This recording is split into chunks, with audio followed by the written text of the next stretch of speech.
Emakhosini Camagu Lesedi Lekganya umhlambululi amabutho. Please don't forget to like and subscribe.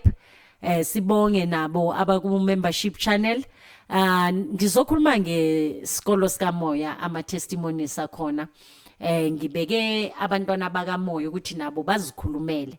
Emakhosini gogo ninjani? Camagu siyaphila ntomdalo njani wena? Ngiyaphila gogo. Ukuphi nendawo? Ngandise Eastern Cape Port Elizabeth ne. Port Elizabeth. Bengicela ukuthi usicacisele ukuthi esikolweni sikaMoya yini oyitholile and ukuphi esikhathini samanje? Esikolweni sikaMoya ndingene ndingazi nix about izinto zesintu, izinto ze-ancestors, ndinga-understand. I was against that, but yaze bomini uhambe ufumanise uba in as much as ukhonza usindisiwe khona izinto ezixingayo unga-understand ubana you're doing everything but you're just getting stuck nje. So ndithanda udibana nesikolo sikaMoya sandivula amehlo spiritually, sandenza understand ukuthi there's more to this. There's more to this life, and life is spiritually, and it gave me a sense of freedom. Truly speaking, and understanding izinto njengendlela ebendingaziboni ngayo mna at the time ndandithi ndiyi-Christian ndisindisiwe. And then ntomdala, yes. Iyavakala angithi from ukubuya from ngapha kwaKristu and kaKristu uba nawo ama visitors, your ancestors ukuthi bakuvakashele noma bekuthulekile na. Ngicela ungithathe from lapho ngoba abantu ama Christians they say mawufile awuvuki. Ngicela nje ungithathe lapho. Okay, into ebisenzeka on my side, I would have visions, I would have dreams in generally about things. Ne? So does understand ukuthi okay, I am gifted, ne? But i-gift yam ndi-understand ngokucala lakwaKristu. But somehow in my life kukho izinto bezingaphumeli. Ndiqonde but ndiyafasta, I pray, I read the scripture. What is it that I'm missing? And I prayed and I asked until one day ndaphupha ngomkhulu wam. Umkhulu wam ndamphupha once, after swelekile ndaphupha again the second time. Mind you, kwaKristu ufundisa ukuthi abantu abaswelekileyo bazi-demons the minute they come through as amaphupha. But when my grandfather came, I could not deny umuntu omkhulisileyo ndithi uli-demon. So immediately I jumped. I didn't even ask questions that, yeah, this is what I was missing. Because I prayed and I asked and I wanted to get an answer. Immediately in my system, I kind of dismiss it. And I had to come to realization, no. In fact, these are the angels that the angels, they are not demons. So ndadibana nesikolo sakaMoya through YouTube, ndabona uMeonika ukuthi iyafundisa ngendaba zesithunywa, and I just got interested, ndatsaleka. Kwakho into ethi into yokubana find out more about this person and what it can do for you. And then ke ndangenela hlobo kwisikolo sikaMoya, kanti ndisifake kwi-freedom, kanti ndizigodusile, kanti kulapho ndizokhula khona and see more and more and more of izinto zakaMoya. Lana sikhuluma ngogogo ose Eastern Cape. Kulaba abathi ngidinga inhlambululo, ngifuna ungena esikoleni sikaMoya, ibawufumana ugogo lana. From Eastern Cape yena wazizela sicu sakhe. Now gogo, my last question manje ukuthi kukhona I different oyibonayo when it uthini kumzalwane uthini emntwaneni wamathongo ukuthi ingabe kungani sizihlukanise, kubalekile ukuthi sizihlukanise ngaleyo ndlela na? Yazi mesh, what I can tell you, abantu abasindisiweyo, they are very stubborn. They are very hard-headed. because they have been taught, they have been doctrined into knowing what they know. Bafundisiwe laa nto yangena kwisystem yabo. So for some people, it's difficult to make them understand because they already believe what they've been taught. Yonke into esiyaziyo we've been taught. The difference between Christianity nabantu bakamoya is that kwamoya yonke into iyazezela. No one comes and teaches you. This is what you need to believe. This is the book you need to read. Iyazezela spiritual. That is the main difference. In Christians, we are taught through the Bible. So we hear what we have been taught by someone who may be pulpiting. It doesn't come to you naturally.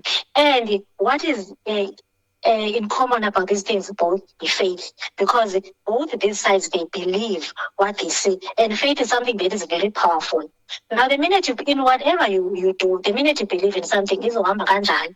And if you don't open up yourself to learning more, then you're going to be stuck. Kulaa ndawo kuthiwe hlala kuyo wena.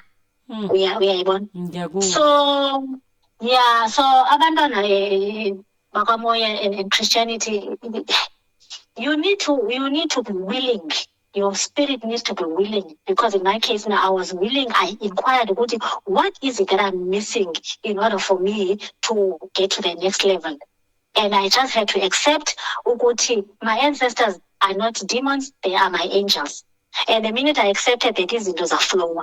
So you need to have a willing spirit, a spirit that is willing to learn and be open about these things. Now, the minute you dismiss it, it's going to make your life very difficult, and it won't come through. It won't come through because when you block, uyayivalela yonke le nto.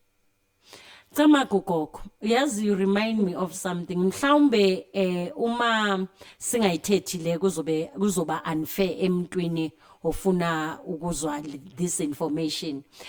Okay. Angeke uphume from ngapha kuKristu ube ngapha emathongweni and uzithole ungaluzanga lutho. Is there anything oyuluzayo ngapha edlozini? Like for example, abantu they come ngama expectation ukuthi ngizolungisa imarriage yami, ngizolungisa relationship yami, only to find that kube vice versa. Uthini kulabo bantu? No, I'm laughing because I'm thinking of my situation. I can only speak about myself with my own experiences. Okay. It's a two-way thing. It depends. Lenda ukuyo currently is it where you are supposed to be? If yes, you will remain there. The minute ungena kwamoya. But if you are not supposed to be where you are ungena kwamoya, then things will change for you. The time ndingena kusithunywa class, I was married for about 3.5 years into marriage. Ndangena kusithunywa class and things changed. I felt it. Things changed in my marriage. The things that I was ignoring, they were in my face to say, you can't ignore this. It was a red flag before, but now, asisayifundile empilweni yakho. So for me, ndalose umtshato. And I felt I'm not supposed to be in this marriage with this person. This person is not right for me. No. The things that I was denying, I was overlooking. So you do lose some, you do win some. Because now I lost the marriage, but I gained my freedom. Because I thought that is where I was supposed to be, but I was held back by this person. So, yeah, I call Lula. Abantu bangena. Sometimes kwisikolo sakamoya thinking that izinto zabo zizolunga, yabona umtshato wami uzoba right, kanti it does not always work like that. If umtshato you're supposed to be in, umtshato uzoqhubeka, but if not, you're going to lose it. And it's part of the journey. You must accept, you must not ubambelele entweni that is not it. Otherwise, you will be failing yourself and you will be failing your guides, because these people are guiding you, they are directing you to the right path, to the place where you are supposed to be at. But the minute you hold on, then uyenza difficult nemsebenzi yabo phezu kwakho ukuthi this is how they're supposed to help you. So ungena because you want to gain something. Ngena because you are listening to what is required from you. What is important here is obedience. You need to obey what they're showing you, or are they taking what they are teaching you. That is those understand. Yes, now you won't understand why, but as it actually happens, the more you obey, your mind will be open, your spirit will be open. You will understand. Oh, okay, this thing was not going to work for me because of this and this and that. So Ungena because you want something. Ngena because it's what is supposed to be done. It's what you need to do. Gogo, And the rest will follow. kukhona umuntu ozothi hayi insebenzo zesikolo sikamoya yizo ezingilimazele umshado yibo since ngangena isikolo sikamoya kwaba kuthi manje relationship yami yaphela nemarriage yami uthini kubo? It's because it was not the one. Iyakulungiselela instead. You see, even iBhayibheli yatsho ukuthi i-thinking kaNkulunkulu is higher than our thinking. Thina we think to this level low. We think ukuthi le nto iyandimoshela, not knowing ukuthi no, le nto iyakulungiselela for something better. So you need to change your thinking, you need to change your mindset. You need to be open and be free and be willing to learn and understand because it is part of the journey. You cannot hold on to someone when I want feelings, thinking that is the person for me. If he appella, then let's suppose he appella, it means that person is not for you. That person is because there you'll find even if you share good relationship, abako happy. It's just that mhlawumbe benefit kulo muntu ngendlela ethile but deep down if na yajonga akakho free. You cannot happiness yakho uyixhome emntwini. Wena you need to be happy on your own. You can't say if this person is not around me then I won't be happy. Then when you cooking like now, you need to fix yourself, be happy, be full. Your cup must be full on your own so that now you can be full when you meet the other person. You can't be half and then full. It doesn't work like that. No. Allow the process to happen, allow it to unfold, and trust the journey. Trust. Okay, I am Zeki because not suppose this person is not for me. You can't be attached to life revolves around this person. No, we must learn to break free from people. And be able to live as individuals who are born as individuals, even even if they die as individuals, it's rare they die together at the same time in the same way. You understand? So you must learn to live your life as an individual, as a whole person, and be happy with yourself. Hi, sibongile gogo, sibongile kakhulu. I hope kukhona ukulalele. Ugogo use Eastern Cape ingane yami kaMoya esisebenzisana naye ukuthi dani ukuthi uze ngapha eGoli nifikela kubona. Sibongile gogo akuyokhanya camaku gogo. Emakhosini. Now as abantu ngengayisho kwi expect unexpected ukuthi izinto imithwalo esiza ngayo kwa spiritual world akusimithwalo esizo buyela nayo ekhaya eminye imithwalo izosala eminye ubuyela nayo kodwa kunalento kakhulu ezintweni zikaMoya ekulingayo ukuthi bakuhluthe le wena bozitshela ukuthi usurvive ngayo. So nayibona ukuthi sikuma test when it comes to spiritual things. Bakuhlutha lebo uzitshela ukuthi wena ubambelele kuyo. Bangakuhlutha umsebenzi. Uthi ungena esikoleni sikaMoya uhluthwe umsebenzi. Kanti lo msebenzi loyo ohluthwe wona kusuke kenzani because of you uye wabribe lo msebenzi loyo.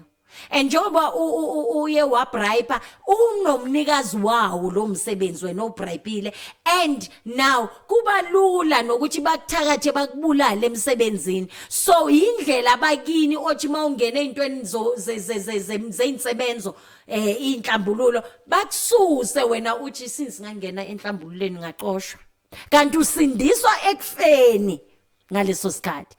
There's always a reason for izinto ezingathi zimnyama, and la kuba mnyama khona zikubonakala ukuthi kumnyama kula ukukhanya kwakho kukhona, ukuthi nje sisuke silingwa ukuthi ube nengqondo ukuthi ingabe kuyenzakalani. Is very important. Emakhosini akuyokhanya. Please don't forget to like and subscribe.